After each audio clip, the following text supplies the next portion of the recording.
At 0:01:24 hours on November 13, 1942, the SG surface search radar operator aboard USS Helena called out contact information in a voice that was calm, despite what he was reporting. Radar contact, bearing 312 degrees range, 27,600 yards, multiple targets, course approximately 120 degrees, speed estimated 18 knots. Captain Gilbert Hoover leaned over the radar repeater display on Helena's bridge, studying the green phosphorescent blips that represented Japanese warships approaching through the darkness off Guadalcanal. He could see them clearly on the radar screen, a formation of at least a dozen vessels steaming directly toward the American force positioned off Lunga Point. Through his binoculars, Hoover could see nothing. The night was moonless and overcast. Visibility was perhaps 1,000 yards. The Japanese ships were over 13 miles away, completely invisible to optical observation. But on Helena's radar screen, they appeared with perfect clarity, range, bearing, course speed, all displayed in real time with accuracy that would have seemed impossible 2 years earlier. Hoover had perhaps 10 minutes before the Japanese force came within visual range, and both sides opened fire.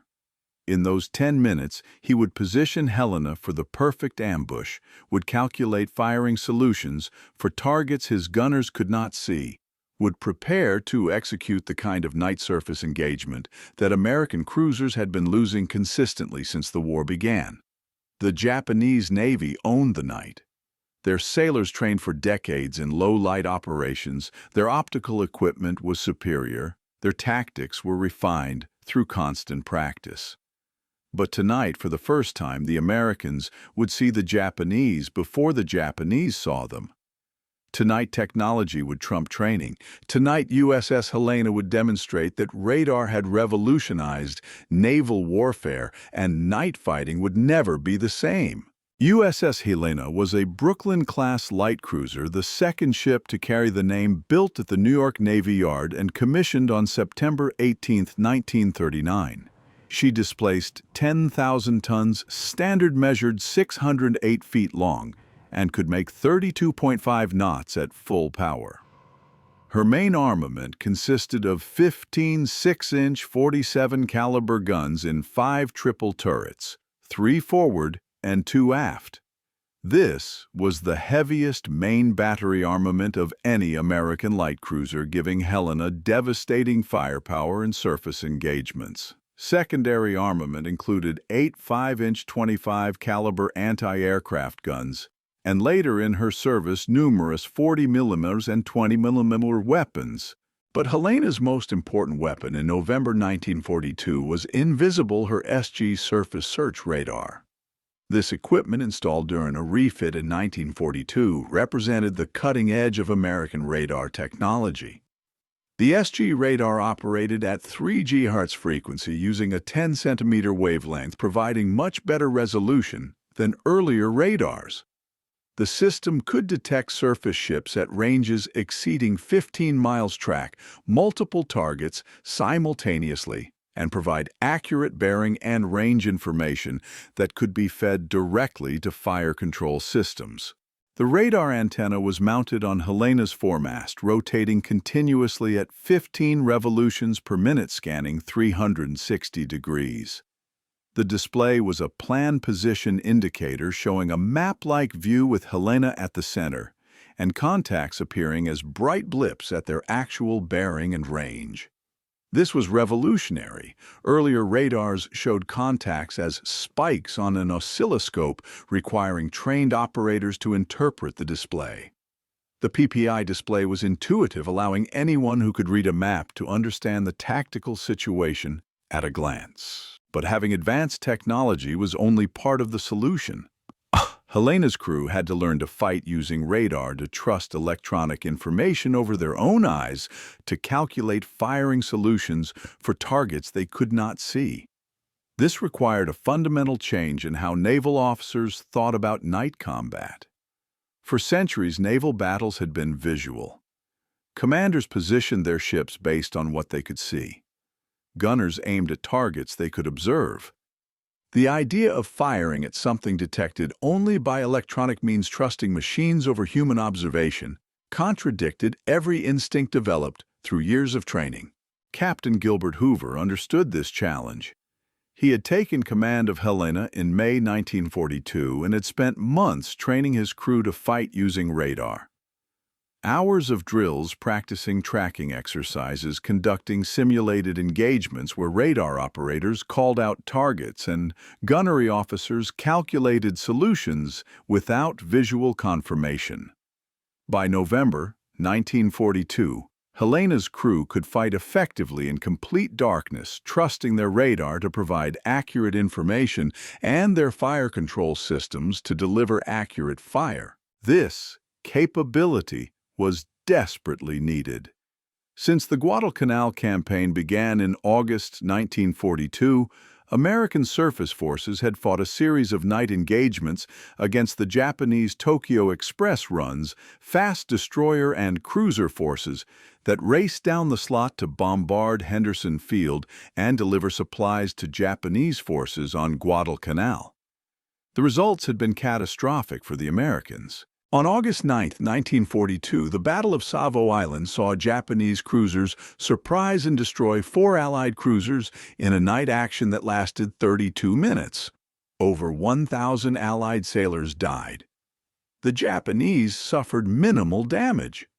American commanders had radar but did not trust it or know how to use it effectively.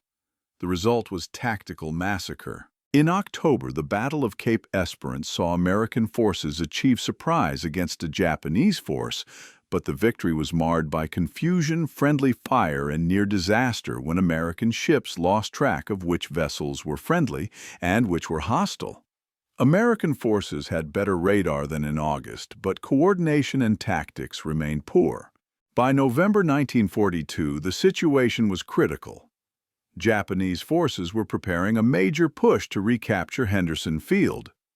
Vice Admiral Hiroaki Abe was bringing a bombardment force down the slot, 2 battleships, Hayai and Kirishima, escorted by a light cruiser and 14 destroyers. The battleships would shell Henderson Field with over 900 rounds of 14-inch high-explosive ammunition, destroying aircraft and rendering the airfield unusable. Then Japanese transports would land 13,500 troops to overwhelm the American defenders. Rear Admiral Daniel Callahan commanded the American force assigned to stop this attack, 5 cruisers and 8 destroyers. Helena was part of this force along with the heavy cruisers San Francisco and Portland, the light cruiser Juneau, the anti-aircraft cruiser Atlanta, and destroyers from multiple squadrons. The force was powerful on paper but poorly organized. Most ships had never operated together. There had been no time for coordinated training. Callahan was an aggressive fighter but had limited experience commanding surface forces in night actions.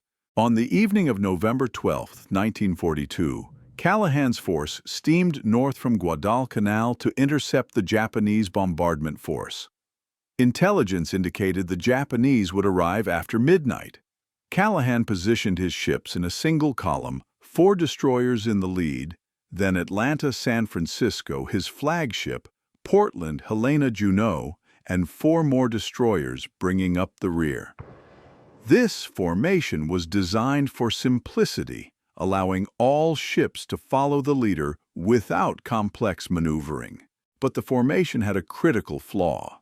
San Francisco, Callahan's flagship, had older radar equipment less capable than Helena's SG radar. Callahan would be making tactical decisions based on inferior information, while Helena, with the best radar in the force, was positioned in the middle of the column, where her commander could not control the formation's movements. Captain Hoover recognized this problem, but could not solve it. Naval doctrine was clear: the force commander made tactical decisions from his flagship. Hoover could provide radar information to Callahan, but he could not maneuver Helena independently without orders. This limitation would prove costly in the battle to come. At 01:24 on November 13th, Helena's radar detected the Japanese force at 27,600 yards. Hoover immediately reported the contact to Callahan on San Francisco. The report was acknowledged, but no tactical orders were issued. Callahan's radar had not yet detected the Japanese ships. He was waiting for visual confirmation before committing to action. Helena's radar operators tracked the Japanese formation as it closed the range. The contacts resolved into individual ships, two large vessels in the center, probably battleships surrounded by cruisers and destroyers. The Japanese were steaming in a complex formation designed for a bombardment mission, not a surface engagement. They were not expecting opposition. At 134 hours range was down to 23,000 yards. Still no orders from Callahan. Hoover kept Helena on course following San Francisco, his guns trained out but not yet firing. His fire control team had solutions calculated for multiple Japanese vessels. They were ready to engage. They were waiting for the order to open fire. At 141 hours, lookouts on the American destroyers leading the column spotted Japanese ships visually at approximately 3,000 yards. The two forces were suddenly at point-blank range, intermixed with American ships sailing directly into the middle of the Japanese formation. Callahan ordered, "Stand by to open fire." At 150 hours, the battle began with a confused exchange of searchlight illumination recognition signals and desperate attempts by both sides to identify targets in the chaos. Japanese searchlights snapped on illuminating Atlanta and the leading destroyers. Japanese guns opened fire immediately. Atlanta was hit repeatedly by 14-inch shells from the battleship Helena. The cruiser was destroyed in minutes, her bridge demolished. Admiral Norman Scott killed the ship, dead in the water. The American formation disintegrated. Ships maneuvered independently, trying to avoid collisions, trying to identify targets, trying to avoid firing on friendly vessels. Radio communications broke down as multiple ships transmitted simultaneously. Callahan's flagship, San Francisco, was hit by shells from both Japanese and American ships. Callahan was killed on his bridge. The American force had lost its commander within minutes of the battle starting, but Helena was tracking everything on radar. Hoover could see the entire tactical situation displayed on his radar screen, even as optical observation showed only muzzle flashes, searchlights, and burning ships. He could distinguish American ships from Japanese ships by their positions and movements. He knew where every contact was, what course they were steering, how fast they were moving. At 151 hours, Hoover ordered Helena to open fire on Japanese vessels detected by radar. Helena's 15 6-inch guns fired in rapid salvos, all turrets engaging different targets based on radar-derived fire control solutions. The 6-inch guns could fire approximately 8 to 10 rounds per minute per gun under optimal conditions. Helena was putting out over 100 shells per minute, all aimed at targets calculated from radar information rather than optical sighting. The volume of fire was devastating. Helena's shells hit Japanese destroyer Akatsuki, setting her on fire and destroying her bridge. More shells hit the destroyer Udachi, causing explosions that would eventually sink her. Helena's fire was accurate despite the confusion because her radar provided continuous tracking of targets, even when they were obscured by smoke, darkness, or other ships.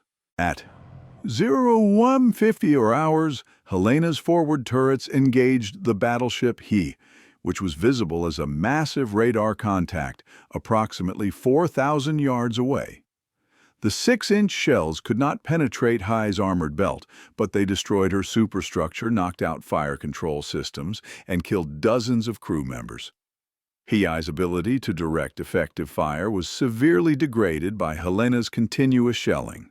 The battle dissolved into a melee that lasted only 24 minutes, but was among the most violent naval actions of the war. Ships fired at ranges under 2,000 yards. Destroyers launched torpedoes at point-blank range. Searchlights and star shells turned night into flickering hell. The water between Guadalcanal and Savo Island became a killing ground where 13 American ships fought 13 Japanese ships in confined waters with no room to maneuver. American losses were heavy. Atlanta was destroyed. The destroyers Barton, Cushing, Laffey, and Monson were sunk.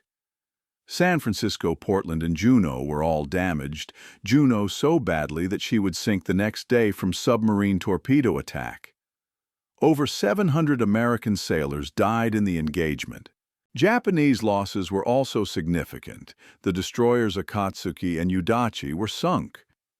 The battleship Hiei was so badly damaged that she could not withdraw and was eventually sunk by aircraft the next day.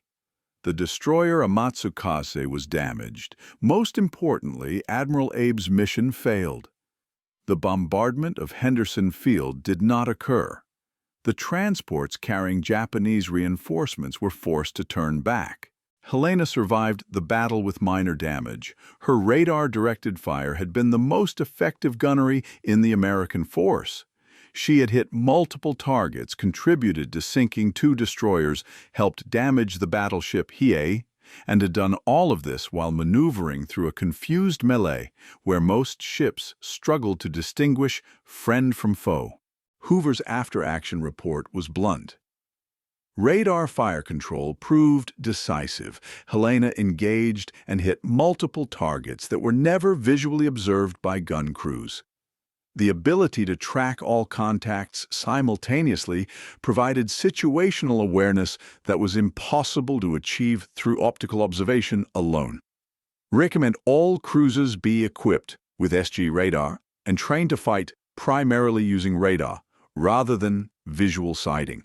The battle that became known as the First Naval Battle of Guadalcanal demonstrated radar's potential, but it also revealed how much American forces still had to learn about coordinated, radar-directed night fighting.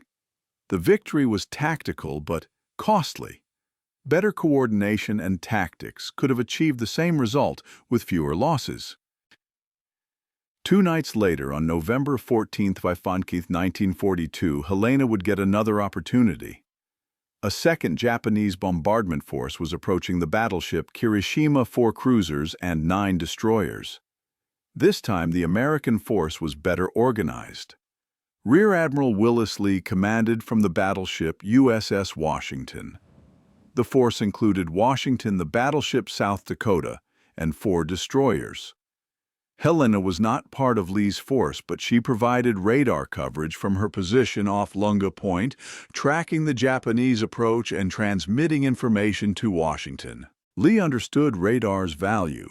He had studied Helena's performance in the earlier battle and had incorporated radar-directed fire control into his tactical plan. When the Japanese force arrived, Washington's radar tracked them from 18,000 yards.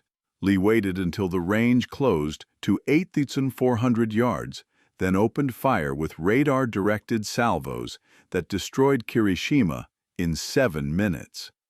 It was the first time an American battleship had used radar fire control to achieve decisive victory in a night surface engagement. Helena's contribution to that victory was indirect but important. Her success on November 13th had demonstrated that radar-directed fire control worked. Her after-action reports had provided tactical lessons that Lee incorporated into his plan. Helena had proven the concept. Washington had executed it perfectly. Over the following months, Helena continued operating around Guadalcanal, participating in multiple night engagements. On November 30, 1942, she fought in the Battle of Tassafaronga, where American cruisers intercepted a Japanese destroyer force. Helena's radar detected the Japanese at 23,000 yards, providing warning that prevented complete surprise. The battle was a tactical defeat for the Americans, with 4 cruisers torpedoed and 1 sunk, but Helena survived undamaged, and her early radar warning had prevented a worse disaster. In January 1943, Helena participated in the Battle of Rennell Island, a night action where Japanese torpedo bombers attacked an American cruiser force. Helena's radar detected the incoming aircraft, provided warning to the force, and directed anti-aircraft fire. The cruiser Chicago was torpedoed and eventually sunk, but Helena's radar had again provided critical early warning. By early 1943, Helena had participated in more night surface engagements around Guadalcanal than any other American cruiser.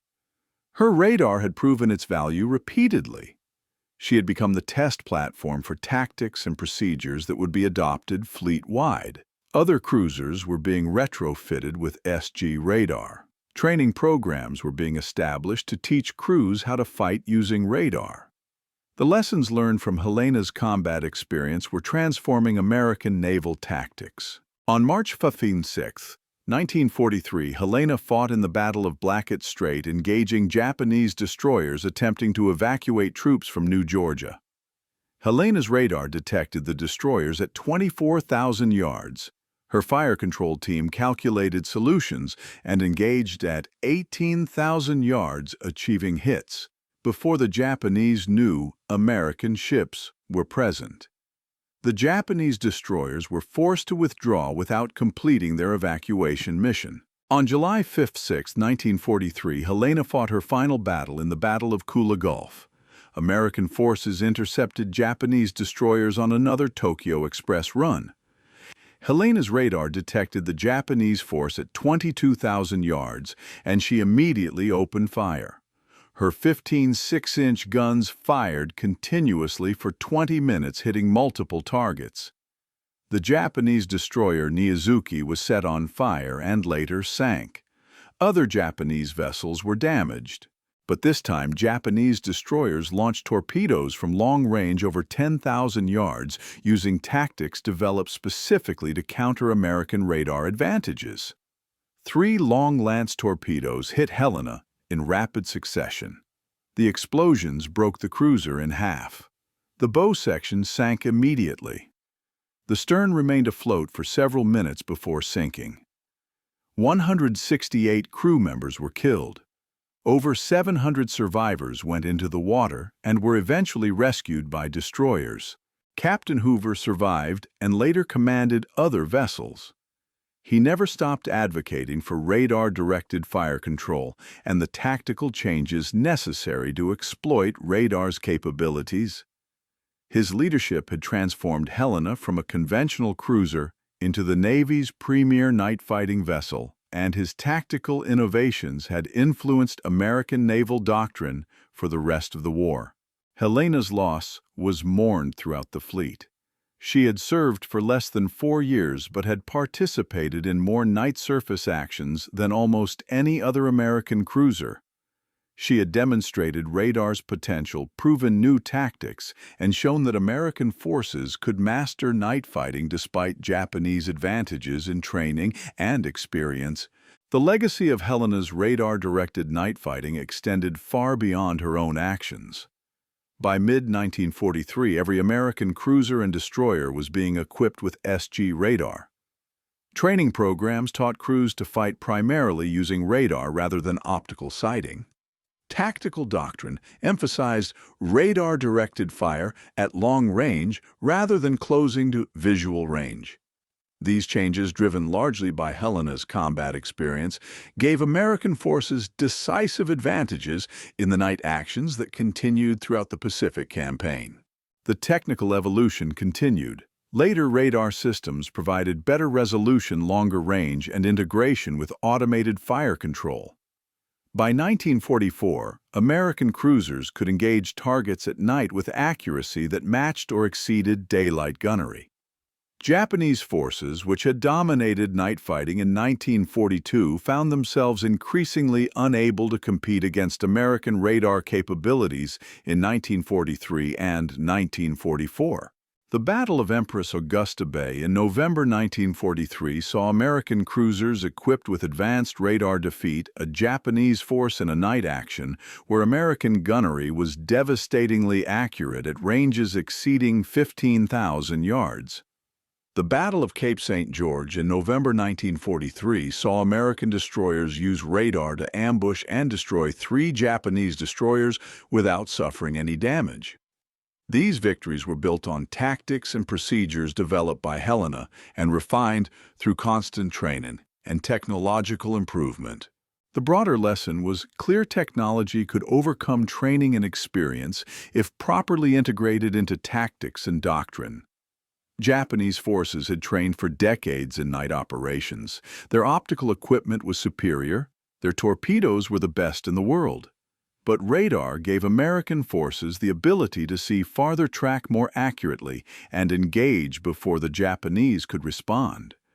Technology had trumped tradition, and warfare had changed forever. Modern naval warfare would be defined by sensors and information systems rather than by optical observation and human eyesight. The ship, with better radar, better fire control, better information processing, would win regardless of crew training or traditional tactical advantages. This principle, first demonstrated by Helena in the waters off Guadalcanal, would guide naval development for the rest of the 20th century and beyond. USS Helena CL-50 was awarded 7 battle stars for her World War II service, including participation in the Pearl Harbor attack, where she had been damaged but not sunk, and the numerous night actions around Guadalcanal. She was the most decorated American light cruiser of the early Pacific War, not because she won the most battles, but because she demonstrated how battles should be fought in the age of radar. A third, USS Helena CL-113, was commissioned in 1945, too late to see combat, but carrying forward the name and traditions. Helena's battle honors her tactical innovations, her reputation as the Navy's premier radar-directed night fighter, all transferred to the new ship. The name Helena became synonymous with night surface warfare and radar excellence. Captain Hoover's tactical reports became required reading at the Naval War College. His procedures for radar-directed fire control were incorporated into fleet tactical publications. His emphasis on trusting electronic sensors over optical observation influenced how the Navy approached fire control and information warfare for decades.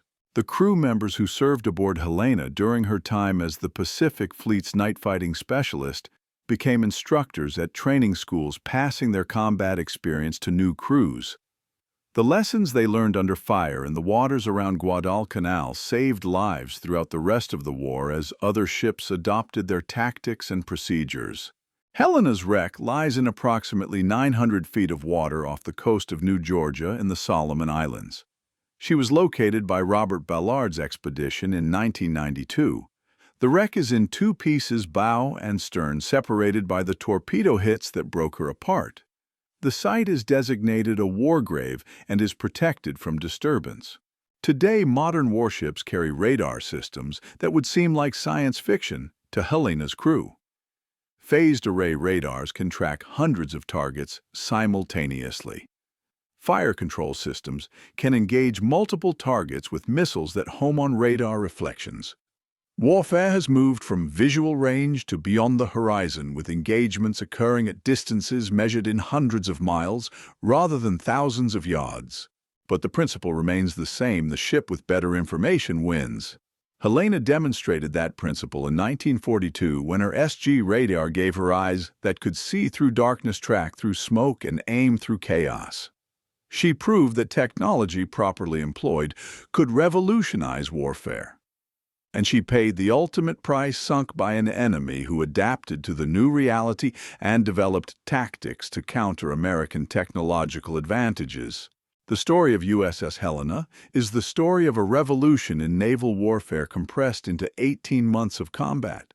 From Pearl Harbor, where she survived the Japanese attack, to Guadalcanal, where she mastered night fighting, to Kula Gulf, where she died still fighting, Helena represented the transition from traditional surface warfare to modern sensor-driven combat.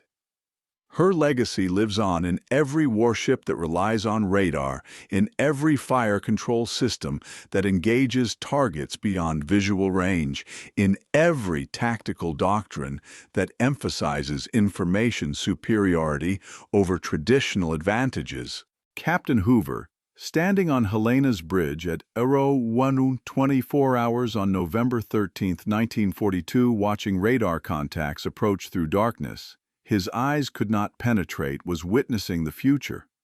He was commanding the first cruiser to truly master radar-directed night fighting, the first ship to demonstrate that electronics could triumph over experience, the first vessel to prove that the night no longer belonged to whichever navy trained hardest for visual combat.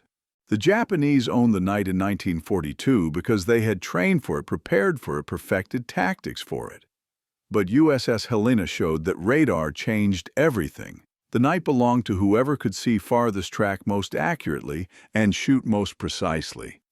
And in November 1942, off Guadalcanal, that was USS Helena, the cruiser that mastered night fighting, the ship that revolutionized naval warfare, the vessel that proved technology could change the rules of combat so completely that decades of training and tradition became obsolete in a single battle. Helena fought for 18 months and died fighting.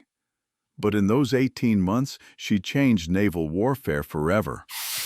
And that change, that revolution in how ships fight at night, was her true legacy, more enduring than any memorial, more significant than any battle honor, more important than survival itself. USS Helena showed the future of naval warfare, and that future was illuminated not by searchlights, but by the green glow of a radar screen, showing contacts that eyes could never see.